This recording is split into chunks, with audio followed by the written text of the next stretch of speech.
If you've ever written any code, you know the temptation. You get a few lines working just right, and then you need to do something pretty similar. What's the easy answer? Copy and paste. I mean, it feels so efficient in the moment, right? But trust me, it's a trap.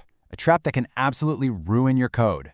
Today, we're going to show you exactly why that's a programmer's worst enemy and introduce you to the one simple concept that changes everything: the method.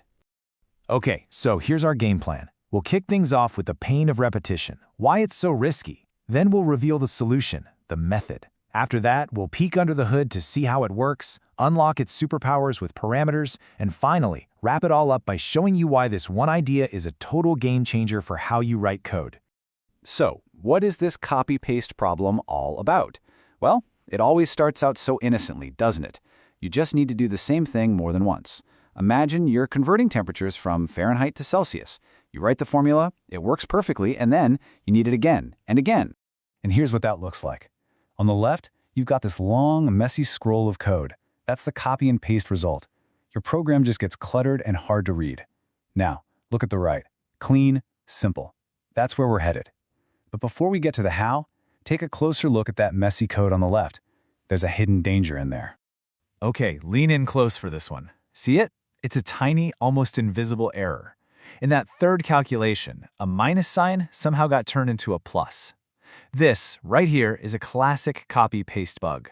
It is so incredibly easy to make a mistake like this when you're duplicating code, and it can be an absolute nightmare to track down and fix later. So, to be super clear, this is about way more than just messy-looking code.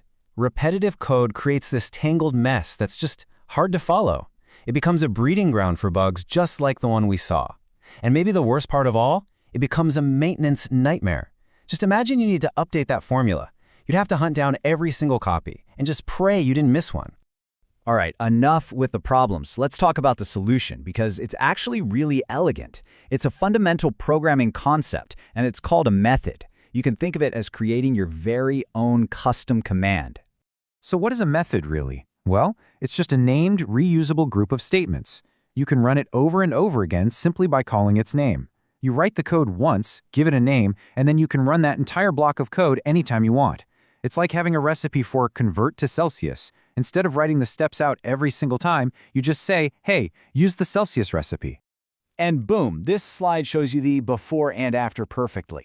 On the left, our cluttered, error-prone code. On the right, our main program is suddenly simple and clear. The actual math? It's defined just one time, tucked away inside the method we named F2C.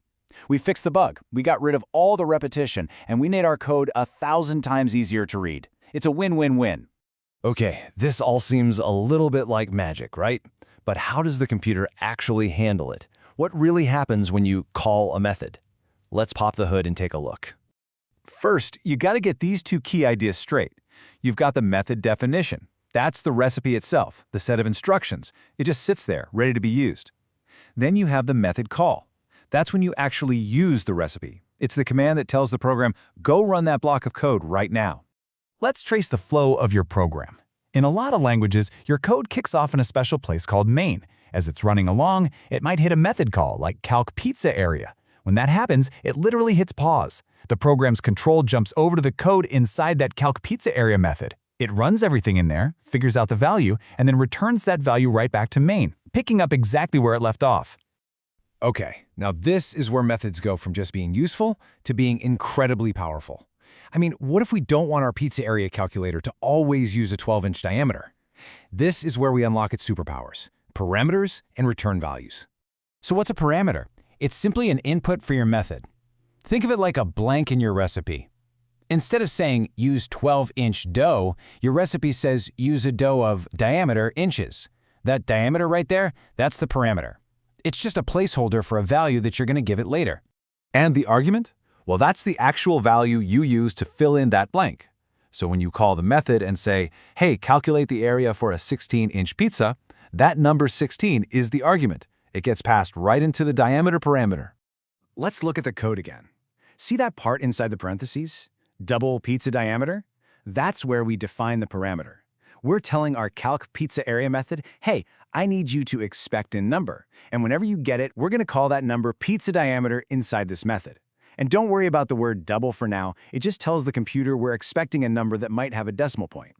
And this is the magic. We called the exact same method twice, but by giving it different arguments, a 12 and then a 16, we get completely different results back.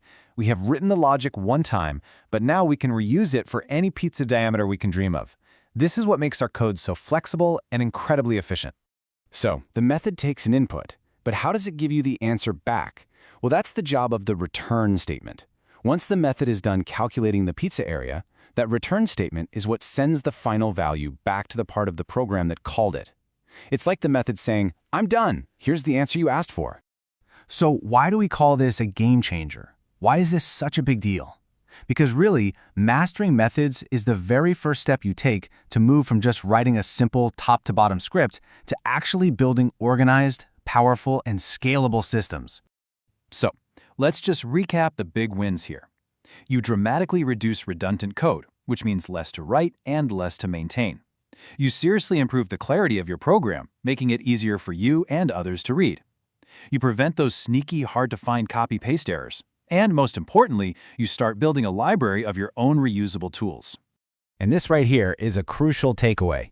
Even if you're not repeating an operation, methods are essential for organization.